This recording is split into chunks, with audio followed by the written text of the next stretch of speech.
Guys, mayroon akong clove dito. Konti na lang yung clove ko. Ayan, konti na lang yung clove. Tapos maglalagay ako dito sa ano ko. Sa lagayan ng tubig na init. Ayan, konting clove. Tapos rosemary din. So, maglalagay ako ng rosemary. Paghahaluin ko silang dalawa, ibababad ko sa tubig na mainit. So, para bukas ng umaga, iinumin ko siya. So, ayan.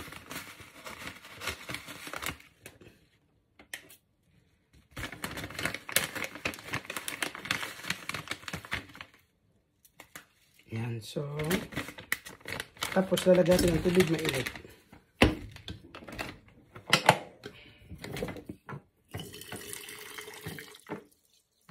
Ayan guys, rosemary at saka clove to guys. Pinaghalo ko siya. Ngayon, bukas ng umaga, itong iinumin ko. Kasi maganda to sa katawan guys. Kung halimbawa, hinihingal kayo, no? Hinihingal kayo, konting lakad lang, pagod na kayo, hingali na kayo. So ito, maganda to guys. Inom ka nito sa umaga, inom ka pwede ka din uminom sa tanghali. Tanghali, umaga, tanghali, hapon. No? So ayan, yun na siya. Ayan. Tapos may gawa na ako dito guys. Ayan na, yan na siya. Ito na yung kulay niya guys, nung nababad ko na ng maghapon. Magdamag, no? Magdamag, o kaya maghapon. So, wait natin ito bukas.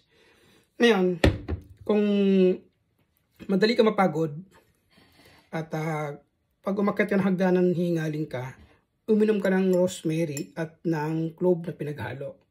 So, maganda itong benepisyo sa katawan, guys. Hindi lang sa katawan, sa paghingal mo, sa kidney mo, so pati sa liver mo, maganda to guys. Health ito. Tapos ano na rin yung sugar mo, ano na rin to, nakaka-balance din to ng sugar.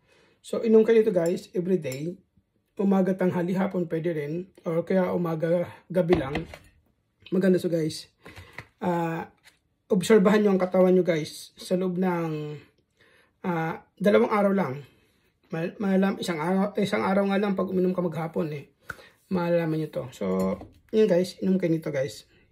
Very recommendable at very popular na ngayon to sa ngayon ang cloves.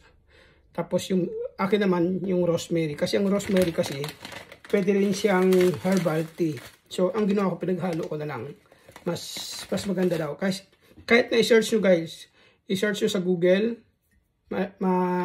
yung rosemary at saka clove, kung ano yung benepisyo nito guys. Search nyo na lang, mas maganda.